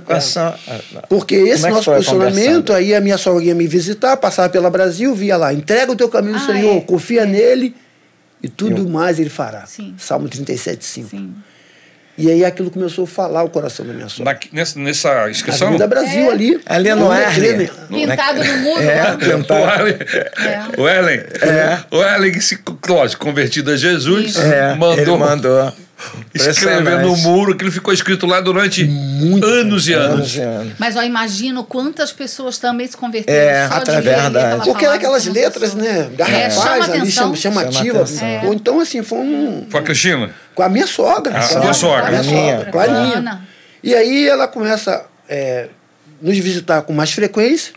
E eu a convido para ela vir morar conosco. Nesse período, a Cristina, sua esposa, já também já estava mais quebrantada, já começava a participar também dos cultos lá no centro de recuperação. E aí eu comecei a frequentar a igreja Maranata. Como é que você chegou a Maranata? É porque minha mãe saiu, como minha mãe foi morar em Guadalupe, ela saiu da Tijuca e foi para Irajá. Chegando lá foi quando ela conheceu o pastor Xavier. Xavierzinho. Na verdade, minha mãe ainda pegou, ela chamava lá de Galileia, né? Lá na Galileia. Na Galileia, que era onde o senhor foi pastoreou, no Sobrado. No Sobrado. Minha mãe é de lá. Chamava de Galileia. Por quê? Sabe que eu não sei a origem? Eu sei que... Temos que descobrir. Um Sobrado, rapaz. E aí eu chego na igreja de Irajá, fui algumas vezes lá com a minha mãe, né, na consagração, e lá encontrei a irmã Sônia, a irmã Dice, dirigia a consagração. Sim, mulheres de Deus. E quando eu já tinha desejoso de ficar frequentando a igreja, chegou a notícia que eu teria que voltar para o morro por causa daquela dívida que eu não sabia quem tinha pago de $120 mil. Caramba! Você ainda tinha isso na cabeça? É porque eu saí do morro e até o período que eu saí do morro, eles não tinham dito quem pagou a dívida. Mas quando eu saí, que aí havia um plano maligno para me prender na comunidade, porque o dono queria ir embora. Sendo que ele não confiava o morro na mão de uma outra pessoa. Entendi. E ele queria que eu voltasse. Que aí eu ia ter que pagar essa dívida, porque aí descobrimos que foi um bicheiro que pagou essa nossa... Gente, você ia ficar totalmente preso. E aí começaram a me ameaçar. Falaram, cara, você tem que voltar. Se você não voltar, ele vai mandar matar você e tua família. Começaram a ameaçar? Ameaçar. Uma forma de me pressionar a voltar. Porque nisso que eu volto a pagar esse dinheiro, o dono vai embora, o dono vai embora. Aí você fica encurralado, não tinha opção. E aí eu levo essa história para a irmã Dice. Minha irmã disse, vou ter que voltar. Meu Deus. Ela, como voltar? Não, vou ter que voltar, porque estão me pressionando para voltar. E aí até hoje eu guardo essas palavras que Deus usou ela para falar comigo. O que ela te disse? Falou, Jorge, o Deus a quem eu sirvo não faz nada pela metade. Aí que benção. Se ele te tirou de lá, ele não vai permitir que você volte. É isso aí, que palavra boa. E eu tomei posse dessa palavra, pastor. Tomei posse, mesmo com toda a ameaça de vida, só minha, mas da minha família. Mas eu criei realmente nessa palavra.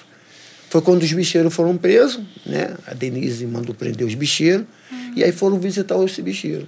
E chegaram lá, falaram do meu nome para ele. Eu falei, não tem dívida nenhuma comigo, não. Olha aí. Ele não me deve nada. É mesmo. Jesus pagou a minha dívida. Jesus pagou a sua dívida. E aí eu não voltei mais. Não voltou mais. E já fazem 30 anos. Já fazem 30 anos. Glória a Deus. E aí me envolvi na igreja, casei, os irmãos, na época, se mobilizaram. Legalizou, né? Galera, A logo- situação civil. O crente adora fazer um casamento, viu? Fazer festa. Fazer festa, aquele bolo salgado. Porque nós queríamos nos batizar, mas nós não éramos Você casados. acompanhou esse processo todo de perto, né, Xavierzinho? Que bacana. E aí, casei. Você já tinha o seu segundo filho nessa época? Não, ainda não. Ainda Ainda não, era o só o Jefferson. primeiro. Aham. E aí, nos batizamos em 90, né? É. 90 foi o nosso batismo. Eu e a Cristina nos batizamos Vocês juntos. se batizaram juntos? Juntos, descemos nas Que águas marco, hein? Aí Que veio a Aninha. vitória. Aí depois veio a Aninha. Aninha. A Aninha também se converte, é minha sogra, mãe Olha da aí. Aninha, Poxa. que é fruto, né, É, da nossa, do nosso testemunho, da nossa vida.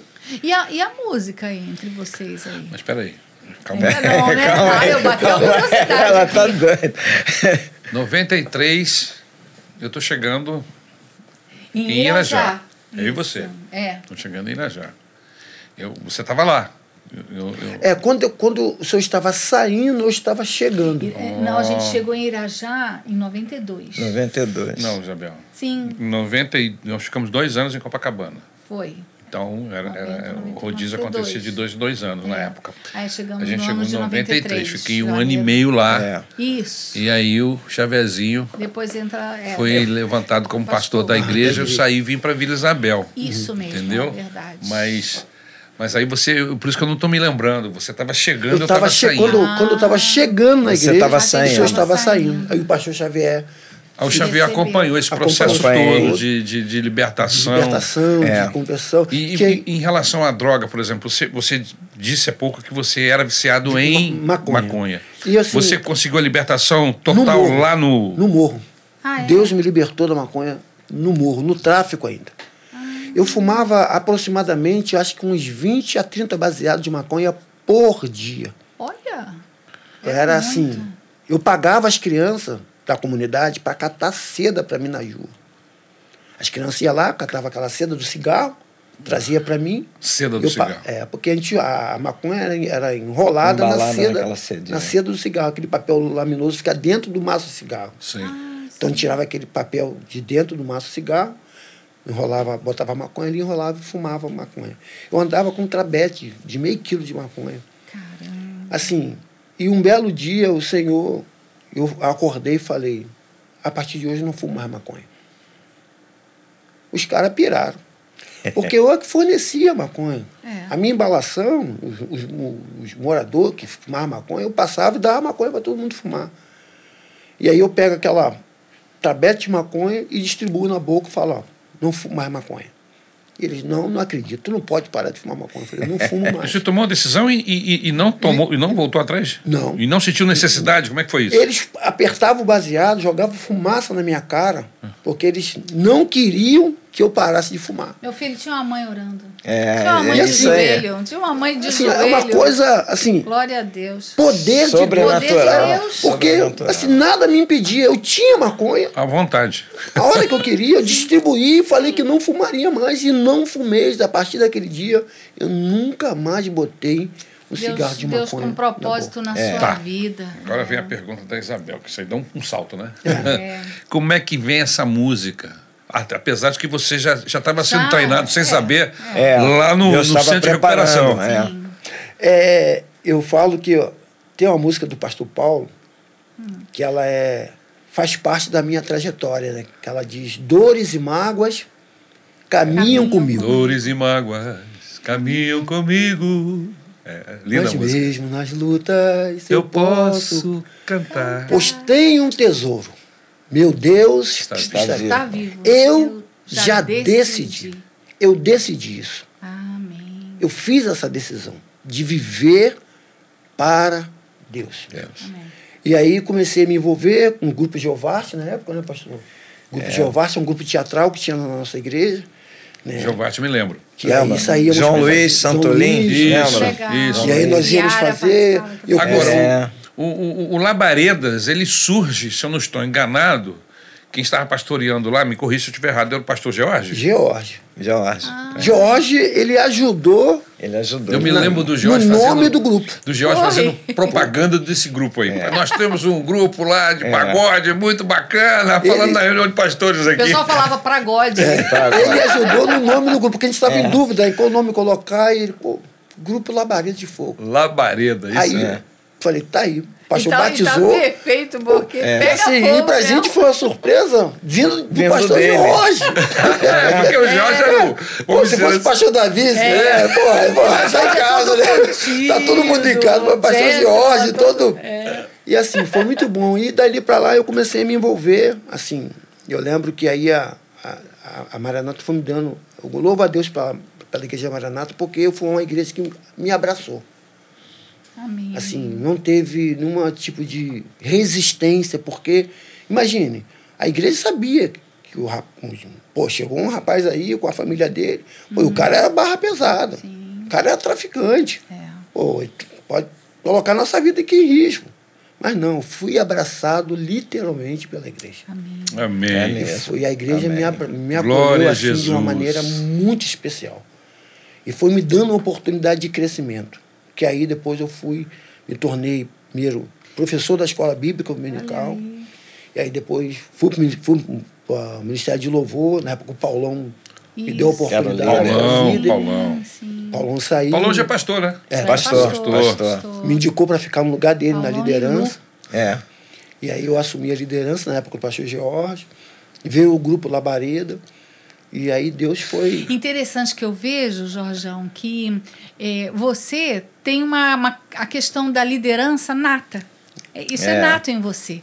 E por todos os caminhos que você andou, você liderou. É verdade. Tanto para o mal como para o bem. E a gente vê como o Senhor...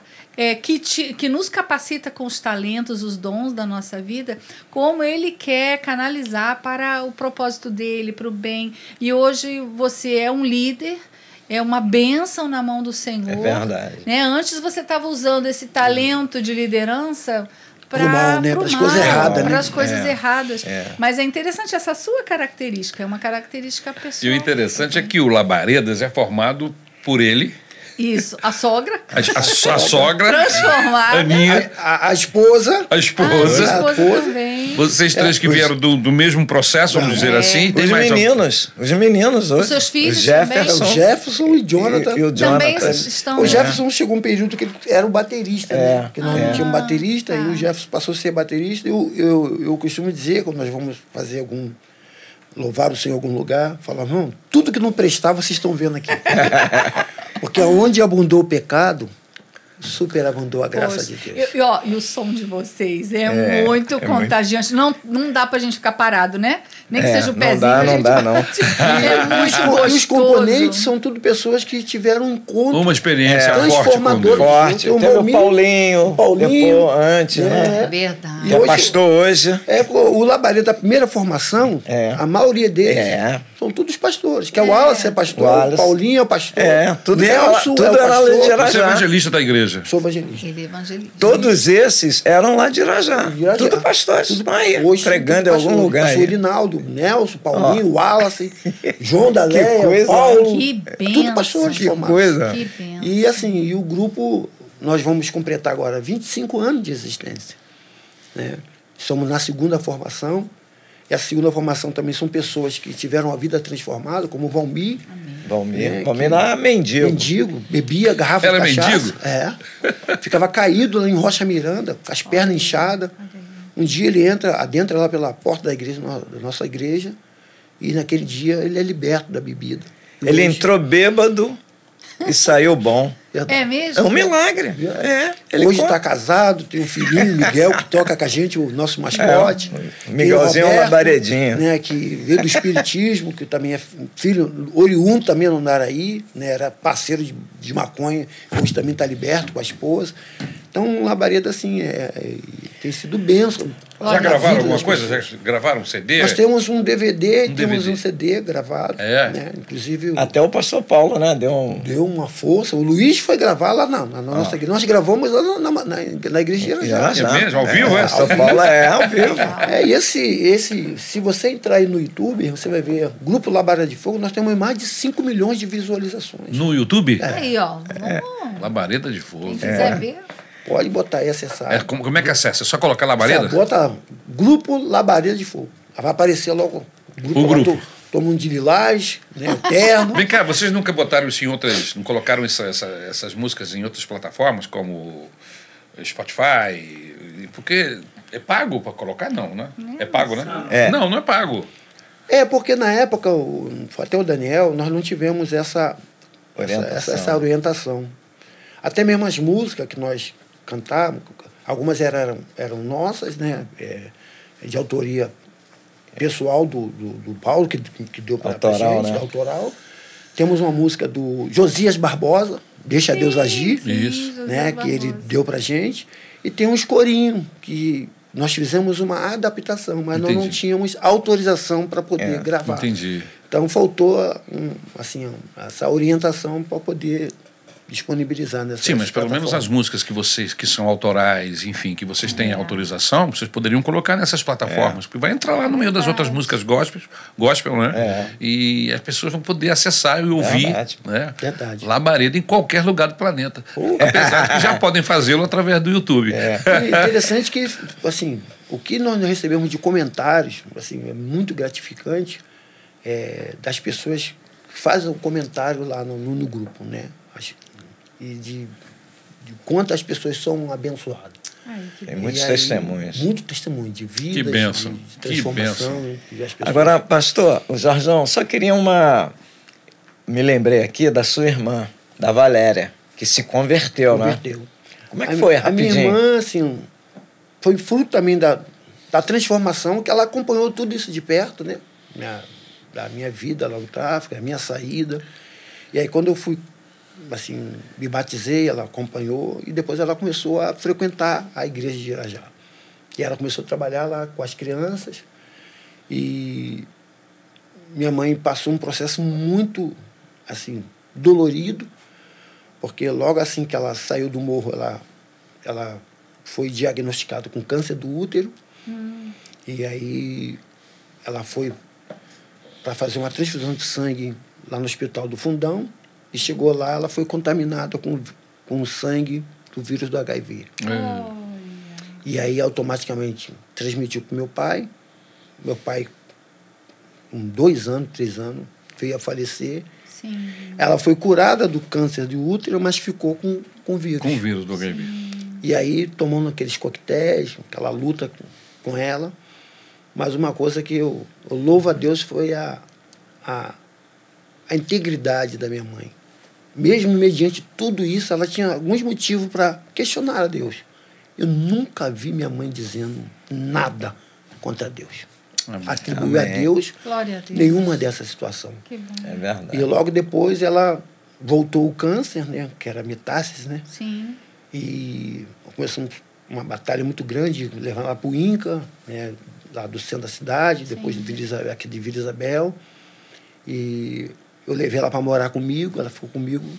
Algumas vezes eu acordava de madrugada e me deparava com aquele quadro. Minha mãe pegava uma panela, enchia d'água, mergulhava aquele pano dentro daquela panela fervente, e pegava aquele pano, colocava no pescoço, Pra uma aliviar forma de aliviar a dor. as dores. Porque nem a morfina estava Conseguia. mais Já estava aliviar a dando sua dor. conta. Mas nem assim eu vi minha mãe murmurar ou dizer alguma coisa contra Deus. E o Senhor a levou. Vamos encontrá-la. Amém. E É passou verdade. um período. Vamos Minha irmã encontrá-la. também foi diagnosticada com câncer Foi? de estômago. E não demorou muito. No dia que eu estava sepultando minha irmã estava internada no hospital aqui em Cascadura. E aí os médicos não deixaram, porque eu fui visitar minha irmã, que eu ia contar para minha irmã que minha mãe tinha falecido. Os médicos não deixaram, porque eles já sabiam da gravidade Não da ia enfermidade. resistir. Né? E aí eu deixei minha irmã no hospital, fui sepultei minha mãe. Voltei para o hospital, passou 2 dias visitando minha irmã. A minha irmã veio a falecer. Muito. Mas estava com Cristo, Isso. Com Cristo? com Jesus. Menos de 15 dias eu sepultei mãe e minha irmã. Meu né? Deus. Mas o que conforta é saber que naquele grande dia Nós vamos nos ver outra vez. É essa a nossa esperança. E isso tem sido a minha vida, a minha trajetória. Hoje... O que você tem no seu coração em relação a Deus, em relação à igreja que te acolheu? Pastor, eu costumo dizer que eu tenho gratidão a Deus. Porque quando eu lembro, eu contei alguns episódios aqui, mas tinha outros né, para ser contados. Né?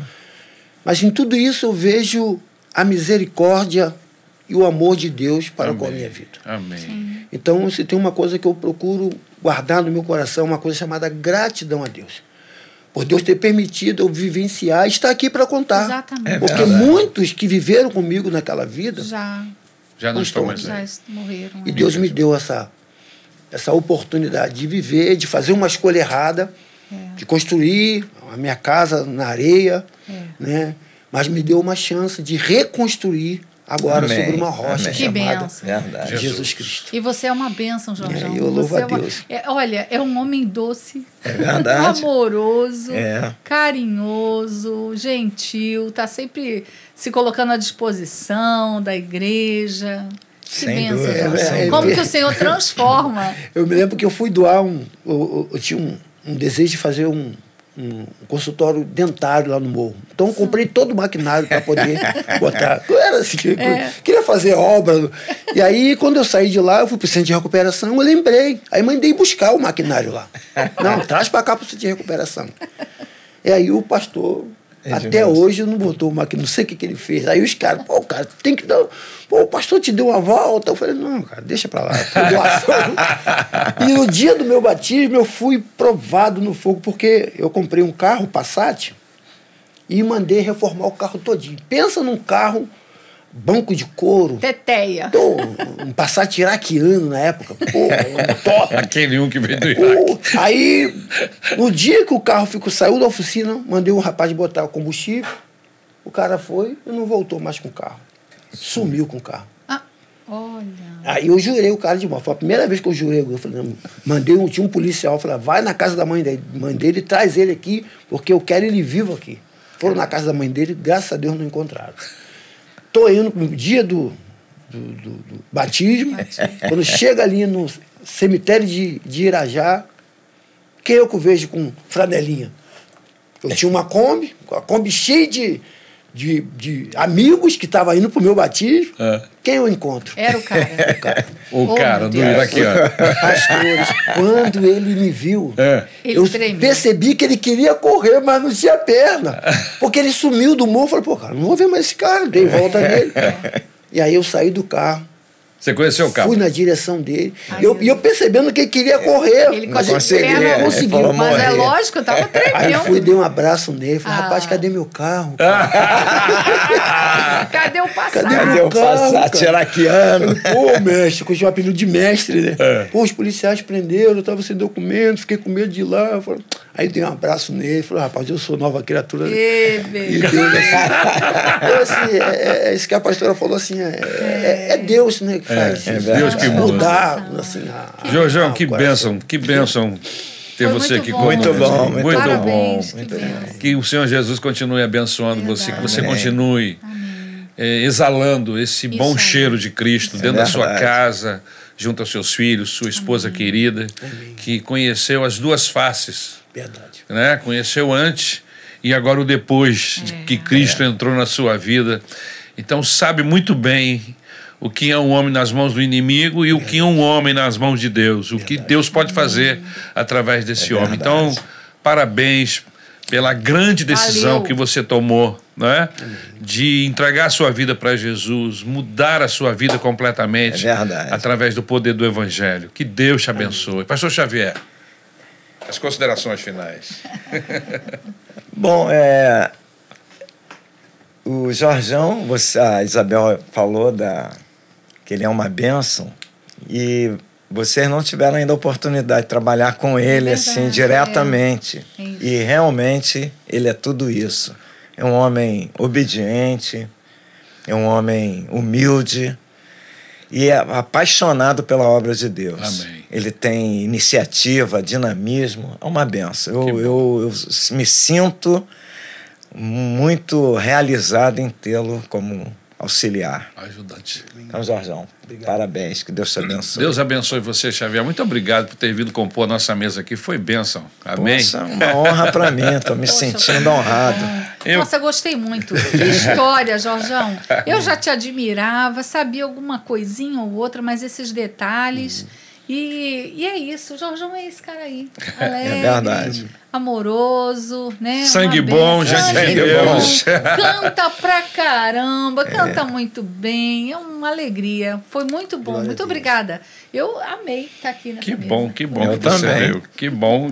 É, o Lucas vai perder o lugar dele. Não, Lucas, volta, Lucas. Gente querida, que o Senhor Jesus continue nos abençoando. Olha, Amém. divulga, pega o link desse testemunho, mande para os seus amigos, compartilha Verdade. com as mídias que você tem acesso. E lembre-se, você pode ouvir esse testemunho e outros mais através da plataforma, de uma plataforma como um podcast. Qual é a outra? Google. Deezer. Tem o Google também, né? Que tem um podcast do Google. Ou seja, entrou Spotify, qualquer uma dessas plataformas de áudio, você vai lá, digita Igreja Missionária Evangélica Maranata. E aí você, pá! Deixa seu like, porque ajuda a visibilidade do Na Real. Que Deus te abençoe. Até a próxima semana, no nome do Senhor Jesus Cristo. Amém. Na Real. Amém. Na real.